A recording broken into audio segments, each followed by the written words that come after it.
sou o caminho, a verdade e a vida. Eu queria fazer uma pergunta para você. Se alguém se aproximasse de você, alguém que está iniciando a leitura bíblica agora, não está acostumado com as Escrituras, alguém do seu trabalho, alguém da sua família, e alguém pedisse para você explicar o que Jesus quis dizer aqui. A pessoa olha para você e diz assim: eu sei que você é cristão, é evangélico, eu sei que você vai à igreja, eu sei que você lê a Bíblia.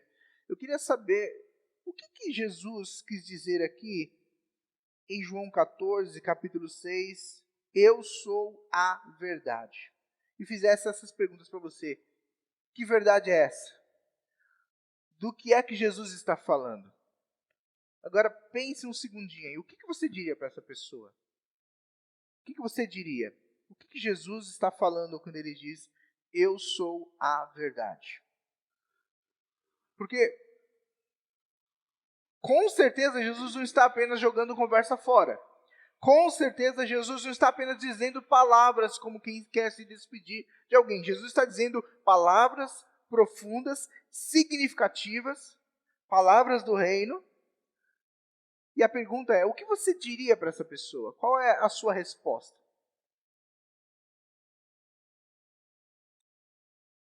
Bom, se você ficou um pouquinho aí pensativo, não sabe como responder essa pergunta, eu vou dizer para você que não é à toa.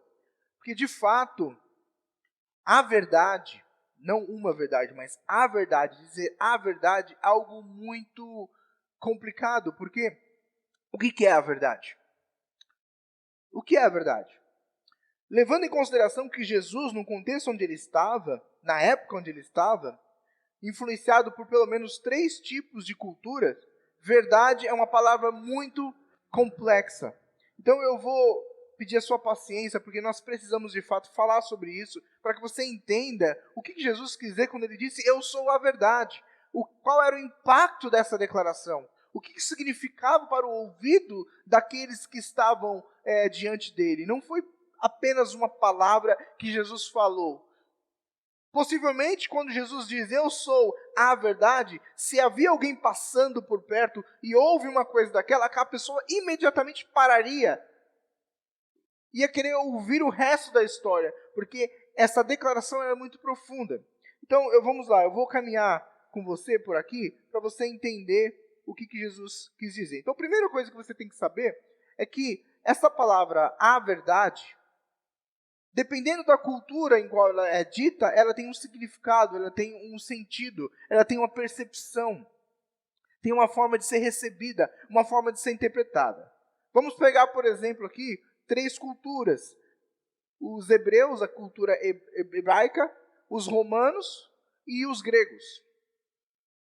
Se você falar para um hebreu, falasse para um hebreu daquela época sobre a verdade, e a palavra verdade para eles é emunar, para eles a verdade ela é uma palavra que é símbolo de uma promessa. É assim que eles entendiam essa palavra. A verdade estava relacionada a uma promessa. Agora, se você falasse sobre a verdade com alguém que fosse um grego, da cultura grega, a palavra aqui é aletheia. E aletheia, diferente do que ela significa para os hebreus, ela era um símbolo de presença, algo que se percebe, algo que se vê. Agora, para os romanos, a verdade é veritas. E veritas tem uma percepção completamente diferente, dá um sentido completamente diferente. Está ligado a uma verdade judiciária, a uma narrativa, a um testemunho, algo que se descreve. Para você entender, eu vou te dar aqui um exemplo, tá? Imagina que uma criança, ela diga assim, ela olha para o amigo e diz assim, eu vou ganhar uma bicicleta do meu pai. Aí então o amigo vira para essa criança e diz assim, como é que você sabe disso? Como é que você sabe que você vai ganhar essa bicicleta? Bom, se essa criança for uma criança inserida na cultura hebraica e entende a verdade enquanto promessa, ela poderia dizer o seguinte: eu sei que eu vou ganhar a bicicleta porque o meu pai prometeu. Esta é uma percepção da verdade a partir de uma ótica hebraica, onde a verdade está ligada a um sentido de promessa.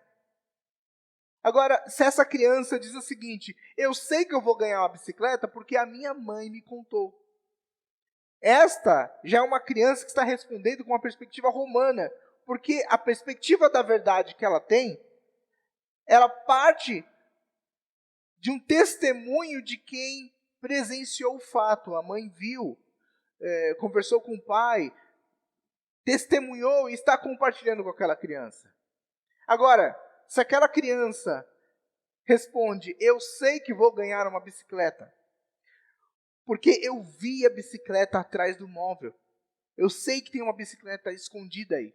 Eu sei que meu pai vai me dar uma bicicleta. Esta, queridos, já é uma percepção da verdade a partir da presença do eu sei porque eu vi. Entendeu a diferença? Agora, olha só. Eu preciso pontuar duas coisas para você, com relação a essa percepção da verdade, considerando esses três povos: os hebreus, os romanos e os gregos. Cada um deles é capaz de contemplar ou de pontuar a percepção da verdade pelos outros dois pontos também.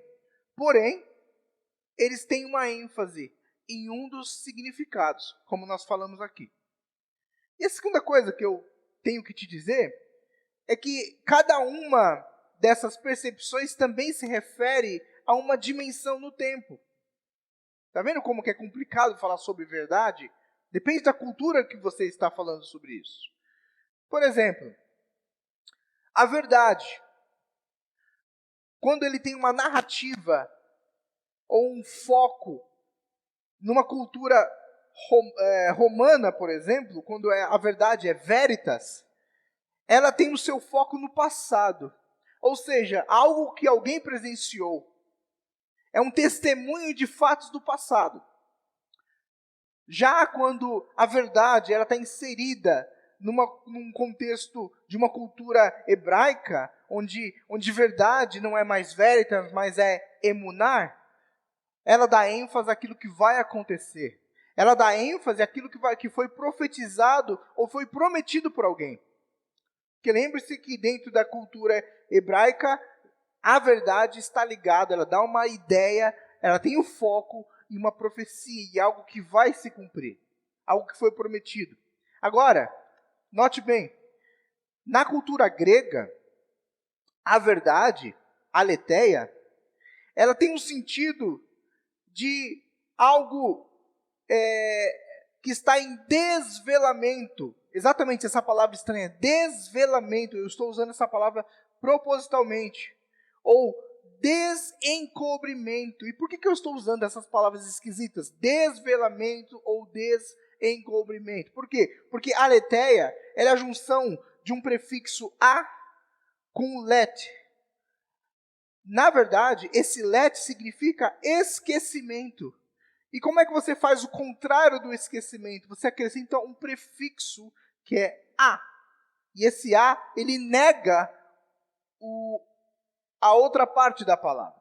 É como alguém diz o seguinte: velado, o que está velado, o que está oculto, e você nega isso dizendo desvelamento. É estranho dizer isso. O que está encoberto, então você coloca um desencoberto.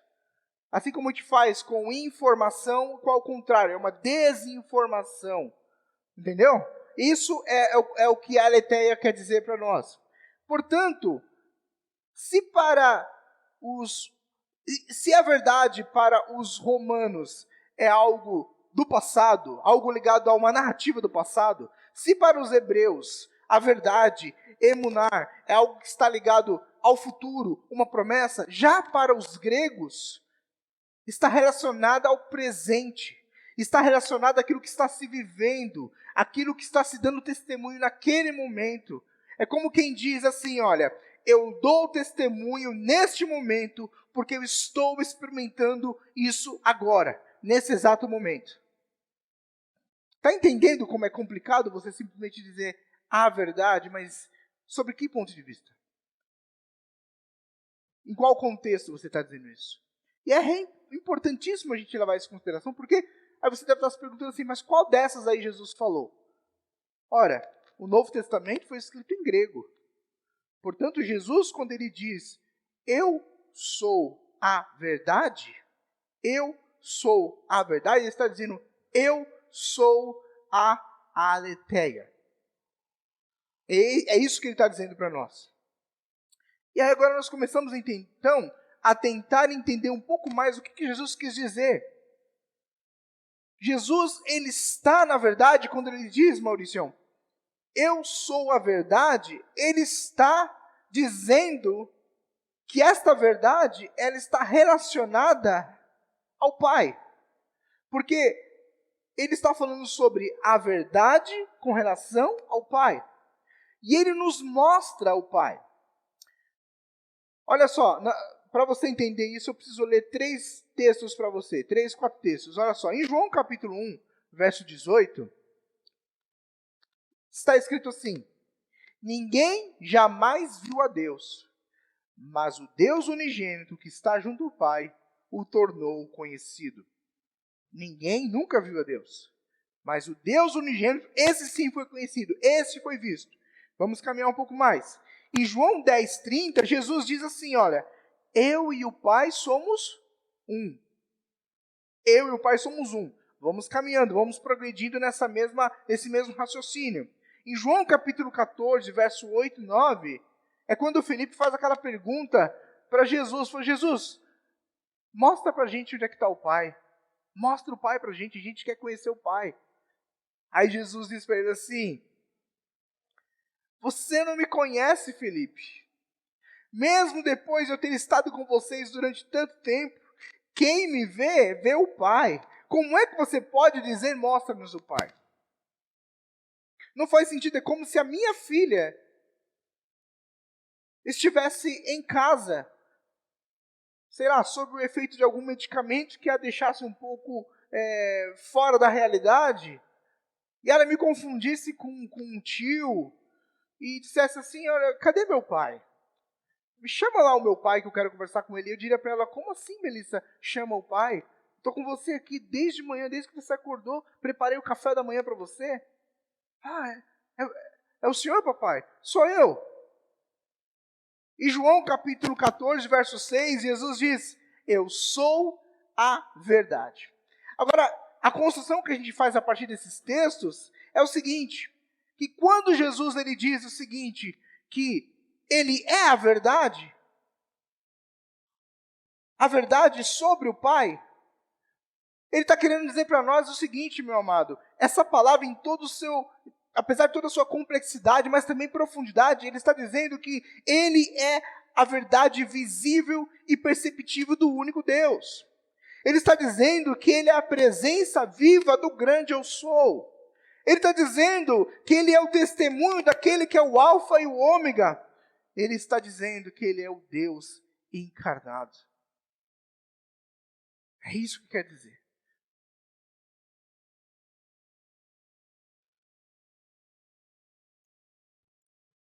Isaías 9:6 diz algo tremendo. Porque um menino nos nasceu, um filho nos foi dado, e o governo está sobre os seus ombros, e ele será chamado de maravilhoso, conselheiro, Deus poderoso, Pai eterno, príncipe da paz. O que Jesus está fazendo é nada mais, nada menos, dizendo que ele é a verdade desvelada. A verdade estava oculta, estava velada. Então, ele está desvelando a verdade. A verdade que estava escondida. Mas agora, a partir de Jesus, esta verdade ela manifesta não somente aos olhos, mas também aos corações de todos.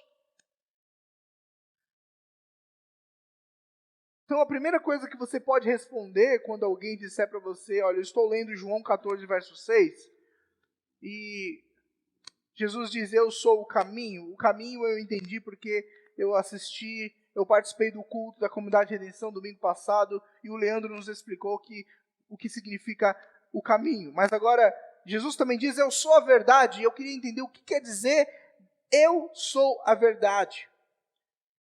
Quando ele diz, eu sou a verdade, Jesus está dizendo nada mais, nada menos, que ele é a revelação do próprio Deus encarnado. Porque aletheia tem a ver com presente. Aletheia tem a ver com essa percepção daquilo que você está experimentando naquele momento, enquanto você fala. A próxima pergunta que a gente pode fazer é o seguinte. Jesus, ele está dando testemunho de quem? De Deus. Sendo ele e o Pai um. A partir de Jesus, o que nós conseguimos saber sobre Deus? O que nós conseguimos perceber sobre Deus? Ora, nós conseguimos perceber sobre Deus aquilo que Jesus, quando ele diz, eu e o Pai somos um, quem me vê, vê o Pai, quem vê o Pai, vê a mim, porque eu estou no Pai, o Pai está em mim. A vida de Jesus e tudo aquilo que Jesus fazia estava testemunhando acerca do Pai. Note que coisa fantástica e maravilhosa. Aqueles discípulos estavam à mesa com Jesus, perguntando, onde será que está o Pai? Como será que o Pai é? Mas mal faziam eles a ideia de que o Pai estava sentado à mesa com eles. Estava lá, próximo deles, à distância de um esticar de braço, estava no meio deles. E Jesus, então, uma vez que a gente entende que Jesus e o Pai são um, e ele diz, eu sou a verdade, significa que se vocês quiserem conhecer como o Pai é, olhem para mim. Observem o que eu falo, observem o que eu faço, porque eu dou testemunho do Pai. E aí a pergunta que a gente faz é o seguinte, tudo bem, o que então a gente pode saber sobre o Pai? Qual é essa verdade sobre o Pai? Então a primeira coisa que eu quero dizer para você é que o Pai, ele está muito distante de ser aquele tipo de Deus que você contempla de longe. É um Deus que estabelece um tipo de relacionamento com você, onde você segue regras, e se você seguir essas regras corretamente, você não será punido, e até certo nível será abençoado. Agora, se você não seguir essas regras, não cumprir o protocolo, você não só deixa de ser abençoado, mas você também é castigado, é punido. Esse não é o tipo de Deus que Jesus está dando testemunho. O Deus a qual Jesus dá testemunho, na íntegra, com a sua vida, é um Deus que senta no meio do seu povo. Ou seja, é um Deus que habita no meio do seu povo. Queridos, notem bem, quando Jesus vem, e o seu povo, os judeus, eles tinham a ideia de um Deus distante, um Deus que não podia ser sequer imaginado, um Deus que se irava, um Deus que não tinha acesso ao seu povo, e o seu povo não tinha acesso a eles, um Deus irado, um Deus que castigava, e Jesus vem mostrar para eles um Deus que habita no meio do seu povo. E uma coisa que me chama muita atenção, é que na profecia de Isaías, no capítulo 7, verso 14, quando Isaías vai dizer qual o nome do Salvador, ele diz, por isso o Senhor mesmo lhes dará um sinal. A virgem ficará grávida e dará à luz um filho. Se parasse aí, nós já estaríamos muito satisfeitos. É Deus se manifestando, é Deus utilizando-se uma virgem, uma concepção completamente sobrenatural. Mas Deus vai além disso. Ele diz, e o chamará Emanuel. E Emanuel significa nada mais, nada menos que Deus conosco. Quando o profeta, ele vai falar sobre a manifestação de Deus, a salvação que vem de Deus, ele deixa bem claro que Deus veio para habitar no meio do seu povo. eu entendo que existem alguns tipos de religiões sacrificiais onde onde se vive debaixo de uma prerrogativa em que você tem que ser uma pessoa resiliente, você tem que ser uma pessoa que faz sacrifícios a fim de agradar o seu Deus. Existem esse tipo de religiões que esse Deus ou essa deidade não está nem aí para como você se sente, se você está tristinho, se você está bem, se você está chateado. Tudo que se espera nesse relacionamento é uma troca. Cumpra os dogmas, cumpra as regras. Mas o nosso Deus, o Deus ao qual Jesus dá o testemunho, ele é diferente. Lá em Isaías capítulo 57, verso 15, diz assim, olha que interessante. Pois assim diz o alto e sublime, assim diz o alto e sublime, que vive para sempre e cujo nome é santo. Aí ele diz assim, habito no lugar alto e santo. Olha só o nosso Deus como é tremendo. Um Deus que habita no lugar alto e santo. Será que ele está distante de nós? Porque ele habita num lugar alto e santo.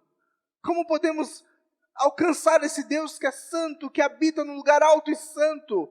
Como é que nós podemos? Nós somos tão pequenos, tão falhos. Mas o texto continua. Ele diz, vírgula, mas habito também com o contrito e humilde de espírito, para dar novo ânimo ao espírito do humilde e novo alento ao coração do contrito. É Deus que se faz presente no meio do seu povo.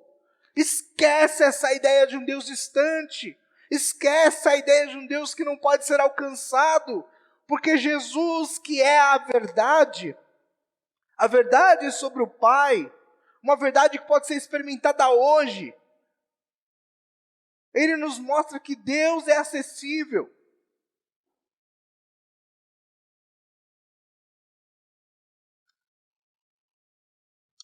O interesse de Deus em estar com o seu povo, em habitar no meio do seu povo, ele é tão sério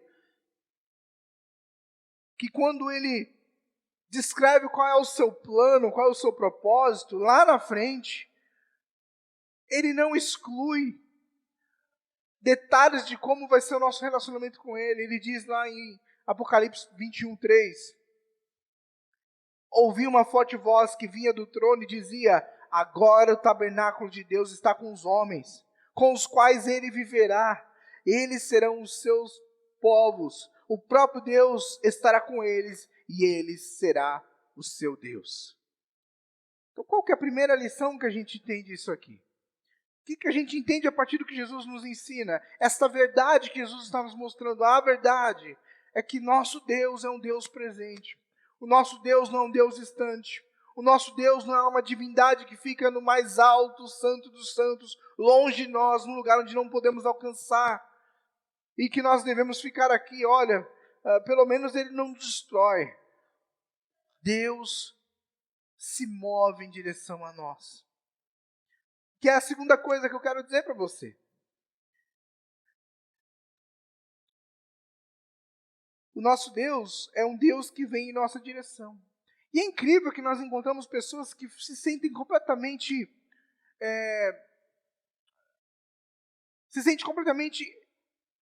tomadas pela ideia de que o sucesso do seu relacionamento com Deus se dá pelo fato desta pessoa ser uma pessoa dedicada a Deus. Em outras palavras, é acreditar que hoje você está onde você está, você se relaciona com Deus do jeito que você se relaciona, porque você é dedicado a Deus, porque você é uma pessoa do bem, porque você é uma pessoa que tem uma espiritualidade, e porque fez os sacrifícios que deveria ter feito, porque você se absteve das coisas que não deveriam fazer. Então, é acreditar que esse relacionamento entre você e Deus se dá ou porque você caminha em direção a Deus, ou porque Deus caminha em sua direção e você responde caminhando na direção dele. Isso é completamente equivocado. Romanos capítulo 3, verso 10 a 12, diz assim, como está escrito, não há nenhum justo, nenhum sequer, não há ninguém que entenda, ninguém que busca a Deus. Todos se desviaram, todos juntamente inúteis, ou se tornaram juntamente inúteis. Não há ninguém que faça o bem, não há nenhum sequer. Está em Romanos 3, 10, 12. O que isso quer dizer para nós? Quer dizer o seguinte, que se hoje nós temos um relacionamento com Deus, é porque Ele é o Deus que veio ao nosso encontro. Porque Ele é o Deus que estendeu seu braço forte. Porque foi Ele, como diz as Escrituras, que Cristo morreu por nós, quando nós ainda éramos pecadores. Não pense você que estava Deus na sua glória, esperando o momento em que a humanidade chegasse a uma maturidade espiritual, e Ele olhasse para nós e disse, não, Jesus, não vai ainda, porque eles ainda não estão buscando o suficiente. Aguarda mais um século aí. E a humanidade vai tentando desenvolver uma espiritualidade sem Deus, para ver se a gente chama a atenção de Deus. Eu já vi pessoas usando essa expressão, chamar a atenção de Deus. E aí, de repente, Deus olha de novo e fala, olha, agora sim, eu estou vendo que eles estão, começaram a se perguntar se existe Deus, estão agora começando a querer se relacionar com a gente. Jesus, é o momento, vai lá. Antes que eles mudem de ideia, desce lá e salva eles. Não é nada disso. A Bíblia diz que Cristo morreu por nós quando éramos ainda pecadores. Estávamos nos nossos maus caminhos, estávamos nos nossos pecados, estávamos nas nossas práticas perversas, estávamos no nosso engano, no nosso egoísmo, tudo aquilo que a gente sabe fazer bem. Mas Deus estende o seu braço forte. É por isso que a gente lê em Isaías 53, verso 1, onde ele diz, em meio a tanta desonestidade, em meio a tanto pecado, em meio a tanta dureza, aí você lê Isaías 53, quem creu em nossa mensagem, e a quem foi revelado o braço do Senhor, ele cresceu diante dele como um broto tenro e com uma raiz saída em terra seca. Nós somos essa terra seca. A nossa perversidade, a nossa iniquidade, essa terra seca que não produz nada de bom, que não produz vida. Nenhum de nós estava fazendo qualquer coisa que pudesse agradar a Deus, mas Deus estende o seu braço e faz com que Jesus brotasse. É vida brotando na morte, é vida brotando em meio à confusão, é vida brotando em meio ao caos. E Jesus dá testemunho da verdade, dizendo, olha, vocês querem saber a verdade sobre Deus? O nosso Deus é o Deus que vem ao encontro de vocês, porque vocês não conseguem encontrá-lo. Nenhum de vocês consegue. Porque para o homem é impossível salvar-se, mas para Deus nada é impossível, todas as coisas são possíveis. A terceira coisa, existem muitas, mas eu só pontuei algumas.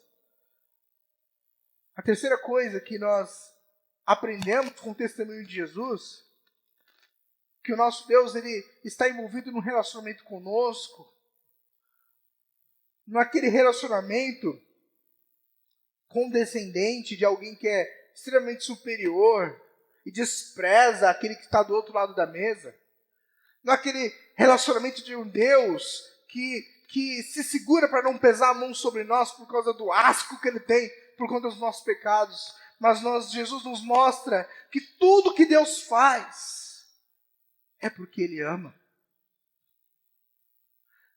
Não é um Deus miserável, não é um Deus pequeno que precisa ser adorado, porque afinal de contas, se você não adorar, Ele chora. Não é um Deus ensimesmado, um Deus infantil, que se não for adorado, ele fica irado. Mas não é um Deus que ama, que se relaciona com você porque ama você. É um Deus que te abraça porque Ele te ama. É um Deus que criou porque te ama. É um Deus que preparou um lugar para mim e para você porque Ele te ama. E o plano dele, Ele ama tanto que é passar a eternidade com a gente.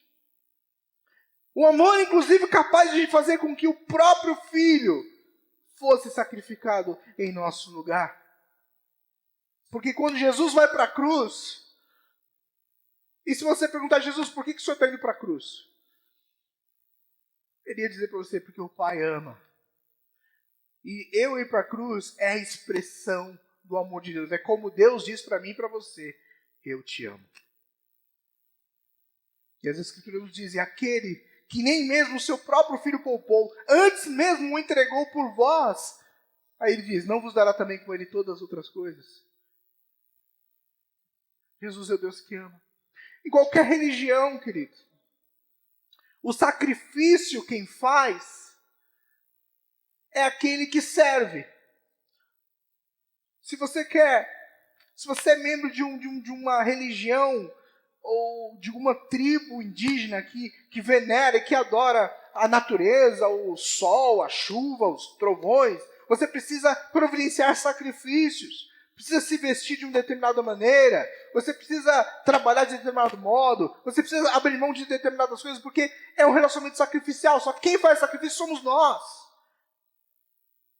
Mas quando nós falamos da verdade a qual Jesus está nos mostrando, o sacrifício quem faz é Ele. É Ele quem sacrifica para que nós possamos ter comunhão, porque não há sacrifício humano que nós possamos produzir que venha a preencher esse abismo que existe entre nós e nosso Deus. Eu ouvi uma vez uma pessoa dizendo isso, eu confesso que eu não tenho certeza, não tenho mesmo, mas faz muito sentido para mim. Diz que no Santo dos Santos, onde o sumo sacerdote fazia ali os sacrifícios, ele tinha que estar constantemente de pé. Não havia cadeira, não havia lugar para ele se sentar. Então ele passaria o dia inteiro ali fazendo sacrifícios, expiação pelos pecados do povo. Ele não poderia sentar-se nunca, por quê? Porque a expiação era constante, precisava constantemente estar fazendo sacrifício pela expiação dos pecados do povo. Não tinha como sentar, saía ele, entrava outro, saía ele, entrava outro. Não se sentava, porque era uma necessidade constante de estar fazendo a expiação pelos pecados. Mas a Bíblia nos ensina que Jesus, Ele é o nosso sumo sacerdote. Ele é o nosso sumo sacerdote. E que quando Ele cumpre a sua tarefa, quando Ele morre pelos pecados de todos, Ele se assenta à destra de Deus Pai, como quem diz para nós: está consumado, está completo. Não há necessidade de derramamento de sangue, porque o meu sacrifício foi completo, foi por amor, foi eficaz. Não há necessidade de estar de pé fazendo sacrifícios, porque a obra foi concluída. E a última coisa, aliás, não é a última coisa, mas é a última que eu vou pontuar, porque se eu fosse ficar aqui dizendo tudo aquilo que Jesus fez, que aponta para o Pai, nós não sairíamos daqui. É o fato de que Deus quer nos salvar, Maurício. Olha, se você acha que o seu desejo de ser salvo é grande, você não faz ideia sobre o tamanho da vontade de Deus que você seja salvo.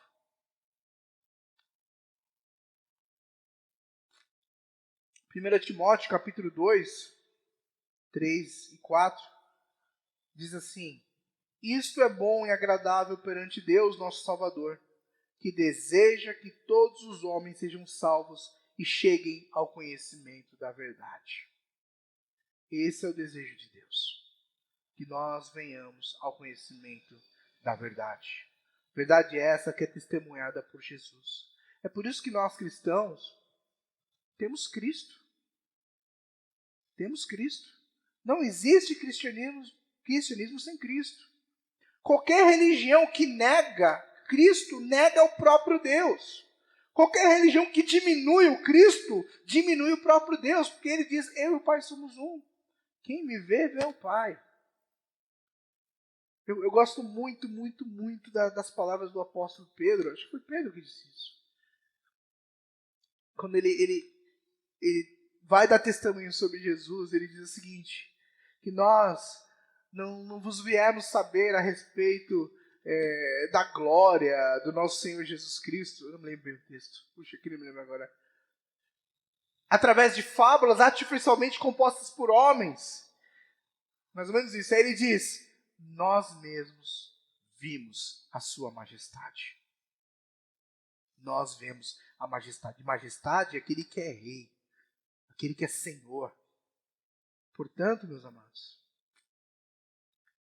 eu encerro aqui dizendo que Jesus é o caminho para Deus.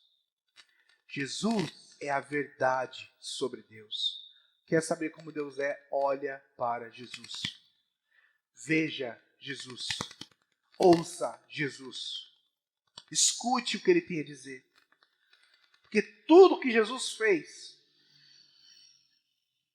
é testemunha acerca de quem Deus é, ou de quem Ele mesmo é, porque Ele e o Pai são um. E Jesus nos diz que o Deus que nós servimos é o Deus que habita no nosso meio, é um Deus que vem na nossa direção, é um Deus que nos ama e é um Deus que quer nos salvar.